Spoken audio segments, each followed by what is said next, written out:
We're going to now. So you might remember the iconic orange and red hot air balloon that was used in BBC trails across the late 90s before it was retired. Do you know, even though it's 20 years ago, if you remember it, you will never forget it. And it's now been restored. It's on display at the Midlands Air Festival, where Fiona Landon is, and she's somewhere. There it is. To this day, I still remember it beautifully. I'm so glad it's back up. Is it in the air yet, Fiona? So it's tethered. Good morning, Charlie. Good morning, Naga. It is tethered to this basket. They've just got the burner going, and this is the first time it has been on public view for more than 20 years. It is gorgeous when they keep putting that burner, because I can tell you it's quite cold here. For the first time in 20 years, she is out the bag. She's on public view, and I've been taking a look back at how she got here. It was the defining image on BBC One for almost 5 years, between 97 and 2002. A real balloon with over 100 hours of flying time and many more of airtime. Filmed in 30 different locations, including the Scottish Highlands, Snowdonia and Grey Abbey in Northern Ireland. In 2000, the BBC wanted the balloon to become more inclusive, so it was filmed with skateboarders, a carnival and even a bungee jumper. But eventually, in 2002, it was time for it to retire. It's had 100 hours of flying time. And Breakfast's very own John Kay was on the last flight with its pilot, James Mossman. Being on BBC One was just something that was just never been done before. And 21 years ago, it was put into a big bag, which was put into storage and completely forgotten about, until now. A friend of ours in North Bristol said he had a shape for us, for our collection to look after, and when we went to collect that one, he said he had another two, and the BBC Globe was part of it. What did you think?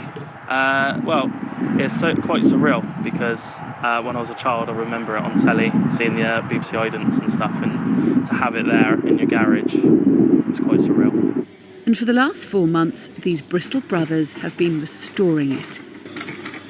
Hundreds of stitches around the mouth, cleaning and painting. Red tends to fade a bit more than any other colour. If you were to put this bottom half of the envelope through a grab test, which is an MOT pretty much for balloons, I reckon it would pass easy. So 26 years ago, were all these clouds hand-painted? Yes, so they'd have staff at the Camerons. I don't know how many they'd use, but yeah, they would have hand-painted every single cloud on this envelope. Nowadays they use digital printing, so painting's long gone now. And as the paint dries, the globe is ready for inflation.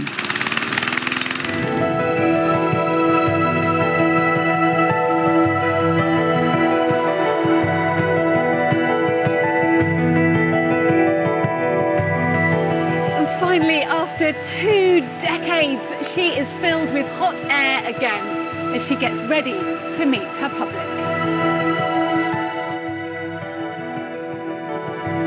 Well, this morning we have James with us, the original pilot that you saw in the piece Flying with John 20 years ago. Good morning to you. Hello. These two are having the most wonderful catch-up, Mark and James, because they haven't seen each other for 2 decades.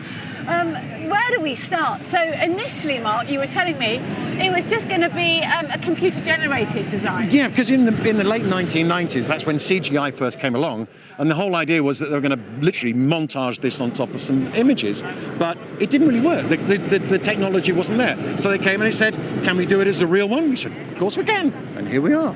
And here we are, and so the colours were meant to be green and blue. Yes, yeah, I mean, the whole concept was originally, it was the World Globe, the BBC World Globe. But when we saw the images that were coming back, the test images, the balloon didn't stand out because the balloon's blue and green against mostly blue and green backgrounds. And the agency then said, OK, let's change the colours. So the opposite of blue and green are red and orange. And then the balloon really stands out. So then we get James involved. And James, you were the pilot. Yes. You must know this balloon so well. I certainly got to know it incredibly well, yeah. We were out on the road for 7 solid weeks. It was a fantastic trip. Just watching the weather, looking at the list of amazing places we're being asked to fly and going there and getting the most out of the balloon and the wonderful British countryside. And you told me like one day you'd be there thinking, right, we're going to fly in the Docklands. That's then right, tell us yeah. what happened. The weather wasn't good, so you That's lit right. down the We list. couldn't fly. Combination of airspace limitations and the weather being too windy for us to fly in London. And it's like, where in the country can we go to where we know we can get this thing in the air? And so that was it. Pack it all up in the back of the trailer and off to the Lake District. And we had some beautiful flights over the Western Fells, exploring that part of the world instead. Now, you also had some adventures. Tell us the time you a few needed to good be ones. rescued, because we've actually got some photos. Yes. Eileanderdon Castle, the Highlander Castle, and as I grew up, it was a very famous castle because I loved that movie. And we were up there for about 10 days, and we finally got in the air. But it was flying past the castle, getting the right shot for the cameraman, a combination of the camera and the helicopter that was always with us, and the guys on the ground as well filming. But the cloud base was below the mountaintops. We flew up the loch and along the water for about half an hour, and it was that time to find somewhere to land.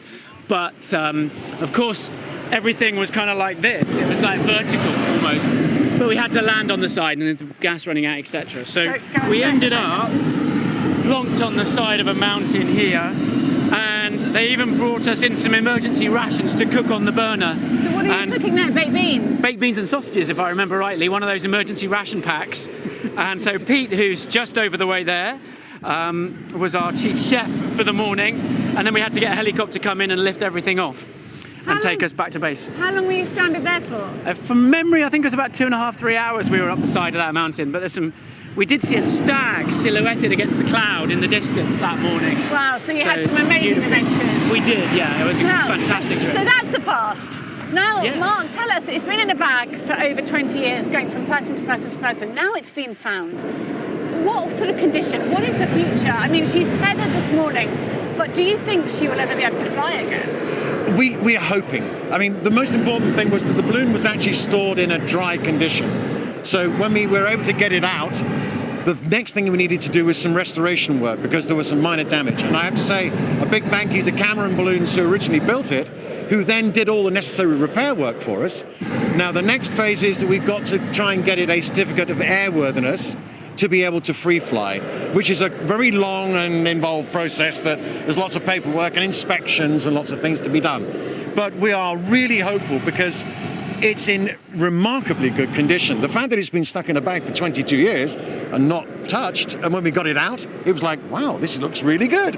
And the guys have done an amazing job of getting it restored. Okay, well, thank you both so much. Amazing. I mean, I just, story after story. But as you heard it there from Mark, she is in remarkable condition. So, fingers crossed, who knows? She's obviously tethered here for the public to see. But who knows? Big question marks. Maybe, just maybe, she might be able to fly once again. Well, that would be marvellous if she could. And they seem so serene, but actually very noisy. Well done, Bea. We had all of that over that noise. It was fabulous. It's a great shot, isn't it? Look at them. Great. So let's see what else is coming up for breakfast this morning. Don't think you'll get away. I will prove you wrong. With news, travel and weather, wherever you are.